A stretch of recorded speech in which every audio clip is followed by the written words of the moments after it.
state for the record, sino po ba ang namuno? Sino po ang team leader ng naganap na raid sa inyong tahanan nung nasabing petsa? Si Mr. Can you please confirm if you are the same Roland Eslabon Espinosa, aka Kerwin? Kayo po ba ito? Opo, yes po, Your Honor. And do you confirm the truthfulness of the contents of this affidavit? Opo, Your Honor. Hindi po ba kayo tinakot, binayaran, pinakiusapan, pinangakuan para gawin ang salaysay na ito? Wala pong nangyari na ganyan, kundi ako mismo nagpatulong sa abogado ko na magpunta dito sa mga congressman para nagbaka sakali ako na makamit na ang mga nabiktima ng EJK sa nakaraang administrasyon. Kerwin, kanina, while you were delivering your opening statement, I observed that you were crying. Umiiyak ka. Can you please enlighten us why?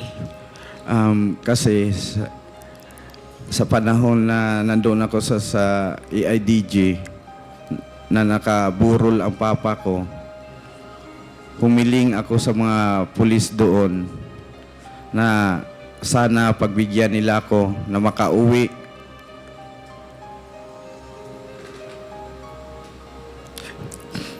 Na makadalaw man lang at makita ang papa ko na nakaburol sa...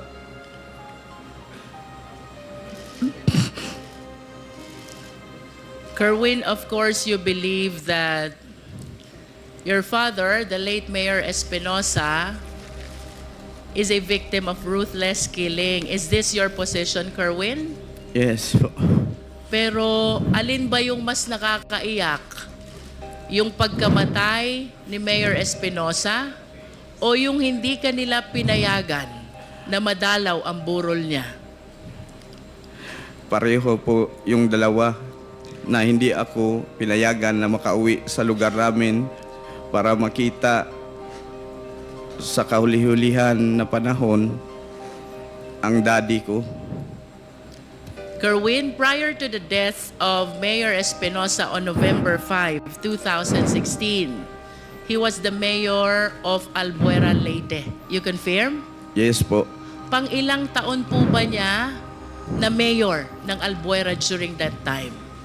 First time pa po niya na maging mayor po ng Albuera, Leyte. So 2016 is supposed to be his first term as mayor. Yes po. Ano po ang ginagawa ni Mayor Espinosa bago siya naging mayor noong 2016?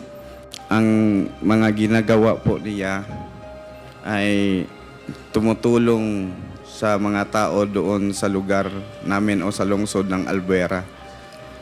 Ng mga kunting mamigay siya ng mga bigas, yung may mga problema kahit personal, yung mga asawa, ayusin niya. At madali siyang lapitan ng mga tao doon. Kaya binoto siya na maging mayor. Pwede mo ba kaming kwentuhan, Kerwin? Ano ang pagkatao ni Mayor Espinosa as he is known by the people of Albuera, Leyte?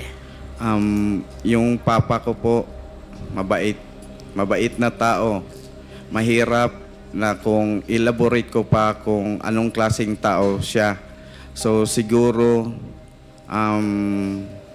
sa nakita kong kakayahan ng Quadcom o sa mga congressmen, pwede naman silang magpadala ng tao doon sa lugar namin at itanong kung anong klase o anong unsay pagkatao sa akong papa. Lisod, mahirap kasi na ako magsalita na ganito. Kasi sarili ko yon, ama. Mas mabuti na malaman nyo based doon sa mga tao sa Albuera. I understand, Kerwin. You also stated in your sinumpaang salaysay, habang nasa Malaysia ka, papuntang Abu Dhabi, you learned that the late Mayor Espinosa is included in the narco list. Oh, yun po. Nalaman ko na lang na nasali siya sa listahan ng presidente na narco list. Paano at kanino nyo po nalaman na kasama pa lang inyong ama sa narco list? Sa panahon na yon, may kaibigan ako na si Buntuyan, taga Cebu. Si IDG din yun, si Sir Delpin Buntuyan. Siya ang nagsabi sa akin na amigo, ang imong papa na appeal sa narcolis ni Presidente. Was there ever a time, Kerwin, that you validated or you verified the truthfulness of the fact that your father is included in the narco list? Na ano ko na yun, na positive na talaga, na naniwala ko. Kasi sa TV at sinabi ni Pangulong Duterte na kasama ang papa ko sa listahan ng mga narcolis. You are saying, Kerwin, that Mayor Espinosa is one of those named by President Duterte as included in the narco list. Is that your statement, Kerwin? Yes po. And that is the reason why you conclude already that indeed your father is among those in the narco list. Yes, Tama ba? yes po, yes po. There are three important statements you made in your sinumpaang salaysay which really captured my attention. First, Kerwin, is the raid which happened in the house of your late father in August 2016. You mentioned in your affidavit that the guns, the explosives, and the drugs were all planted, and you were certain because prior to the raid, there were women who cleaned up the entire house Yes. because they are apprehensive already that any time there will be a raid in the house. Yes po. Bago nangyari ang raid, yung mga women supporter ng daddy ko nandoon sa bahay. Kasi yung daddy ko doon na tumira sa munisipyo. Nagbabantay ang mga women supporter ni daddy sa bahay namin, ancestral house. Habang nandoon sila, lininisan nila yung bahay ni daddy. At yung sinabi, nandoon daw sa nakita sa cabinet, sila mismo nagtaka kung paano nakita na merong mga illegal na bagay doon sa cabinet. Samantalang ang dami nilang naglinis na wala silang nakitang droga. Can you please confirm for the record, Kerwin, ano ang mga nakuha ng PNP operatives during the raid of August 2016 in the place of residence of the late mayor? Sabi daw nila, based on sa ilang report, nakakuha sila kanog 11 kilos nga shabu dito sa ilalim ng cabinet, at mga baril doon daw sa loob ng bahay ni Mayor, at may mga pampasabog doon din nakuha sa loob ng bahay ni Mayor. Kung isipin natin, 11 kilos, hindi kaya yun nakita sa mga naglinis na mga women's? Ang dami nun. At ang mga baril, at ang mga bomba, ilagay kaya yun ni Mayor sa loob ng bahay na mga sumasabog na mga bagay at mga mahabang baril? Yun ang sabi nila na nakita daw nila doon sa loob. Pero walang kahit isa na taga-Albuera na maniwala sa kanila sa report nila na may nakuha doon.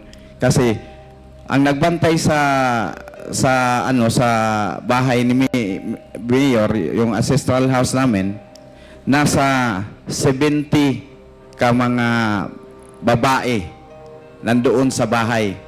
Binantayan talaga ang bahay namin. Inano sila ni Joby na magkaroon ng raid, kaya tumakbo na sila. Natakot. So you deny, Kerwin, the legitimacy of the raid or the operation that was conducted by the police operatives on August 2016? Opo.